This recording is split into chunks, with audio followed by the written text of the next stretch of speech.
Մինչ մեր երկրի տարածքներն օկուպացված են, Երևանում հաճախ պարզապես շնչելու օդ չկա։ Մինչ մեր թոշակառուները ստանում են ապրելու համար անհնար, պարզապես ծիծաղելի ցածր թոշակներ,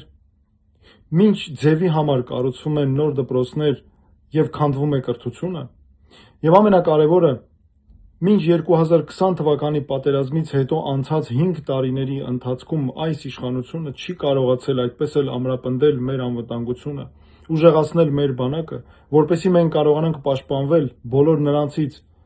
որոնք սպառնում են ամեն օր մեզ ֆիզիկական բնաջնջմամբ, Նիկոլ Փաշինյանն ուզում է, որպեսզի մենք խոսենք ոչ թե մեր պետության գոյության, այլ պատարագների, իր անօրինականությունների,